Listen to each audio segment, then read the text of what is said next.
রমজান ঘিরে চাঁপাইনবাবগঞ্জের সবজির বাজারে দামের ঊর্ধ্বগতি। সপ্তাহ ব্যবধানে বেগুনের দাম কেজি প্রতি বেড়েছে ৩০ টাকা, অন্যদিকে টমেটোর দাম কেজিতে বেড়েছে প্রায় ১০ টাকা, করলার দাম কেজিতে বেড়েছে প্রায় ৫০ টাকা। এসব নিয়ে আরও জানাতে চাঁপাইনবাবগঞ্জ পুরাতন কাঁচা বাজার থেকে যুক্ত হচ্ছেন সোহান মাহমুদ। সোহান, বাজারের সবজি সরবরাহ কেমন দেখছেন, আর হঠাৎ এত দাম বৃদ্ধির কারণটা কি? ক্রেতা বিক্রেতারা কি বলছেন? চাঁপাইনবাবগঞ্জে বেশ কিছু সবজির দাম কিন্তু ঊর্ধ্বমুখী।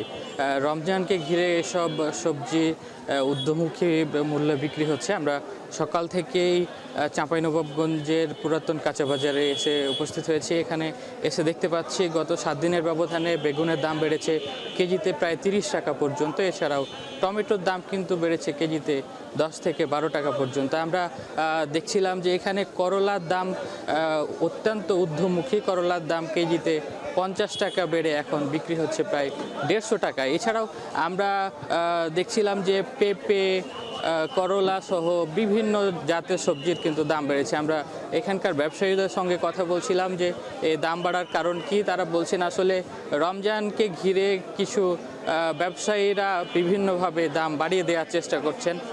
আর যে সবজিগুলো রয়েছে শীতকালের সবজি, এই সবজিগুলো মূলত এখন বাজারে আমদানি কিছুটা কমেছে, সেক্ষেত্রে দাম বৃদ্ধি পাচ্ছে। তবে আমরা দেখতে পাচ্ছি যে এখানকার আলু, এছাড়াও মিষ্টি কুমড়া, এছাড়াও যে সবজিগুলো রয়েছে এইগুলোর দাম কিন্তু স্থিতিশীল রয়েছে। আমরা দেখছিলাম এখানে মিষ্টি কুমড়া বিক্রি হচ্ছে 10 থেকে 15 টাকা কেজি দরে। এছাড়াও আমরা দেখতে পাচ্ছি পেঁপে বিক্রি হচ্ছে 25 থেকে 30 টাকা কেজি দরে। এছাড়াও আমরা এখানে এসে দেখতে পেয়েছি যে পাতাকপি, ফুলকপি সবগুলোই রয়েছে। তবে যে সবজিগুলো আসলে এই শীতকালীন সময়ের যে শেষ হয়ে যাচ্ছে, এই শীতকালীন পরে এই সবজিগুলো আর বিক্রি করা যাবে না।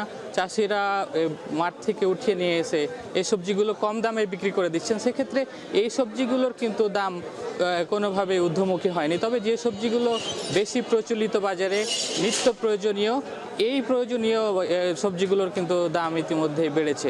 লাইবা, চাঁপাইনবাবগঞ্জ থেকে সবজির বাজারের খবর জানাচ্ছিলেন সোহান মাহমুদ।